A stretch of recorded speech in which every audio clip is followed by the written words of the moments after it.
Reservoir వలె ఉన్నాడు. మనకు పైగా చాలా డ్యాములు ఉన్నాయి. ఆ డ్యాములలో నీరు నిండినప్పుడు పంట పొలాలకు కానీ త్రాగడానికి కానీ రకరకాల కాలువలను ఏర్పాటు చేస్తారు. కీర్తనల గ్రంథము 46వ కీర్తనలో కీర్తనకారుడు ఆ నీటిని గురించి ఒక చక్కటి మాట చెప్తాడు.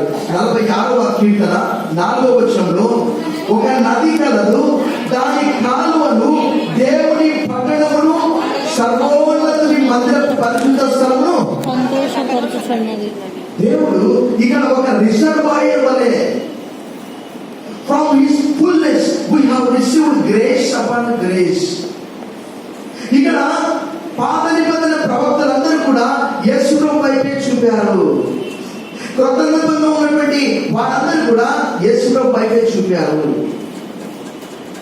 పాత నిబంధన ప్రవక్తల్లో, పాత నిబంధన వ్యక్తుల్లో ఎవరిలో కూడా ఈ పరిపూర్ణత, ఈ పరిపక్వత అనేది లేనే లేదు.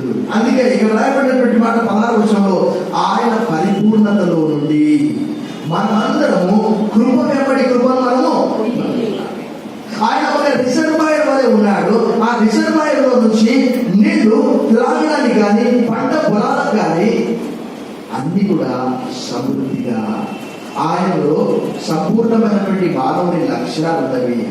ఉదాహరణకి ఒక పిల్లవాడు ఏడ్చినప్పుడు తండ్రి కంటే ఎక్కువగా స్పందించేది తల్లి. తల్లి మనస్సు కూడా ఆయనకు ఉన్నది.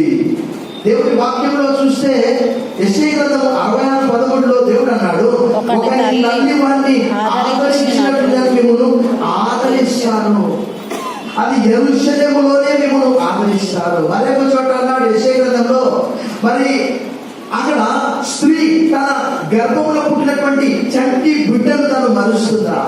తానైనా మరుస్తుందేమో కానీ నేను చూడుము, నిన్ను నేను అరచేతుల మీద చేయి ఉన్నాను, నిత్యం నీ ప్రాకారము నా ఎదుట ఉన్నది.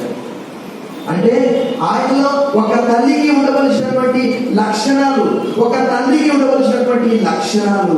తండ్రి తన కుమారుల జాలి పడినట్లు యెహోవా తన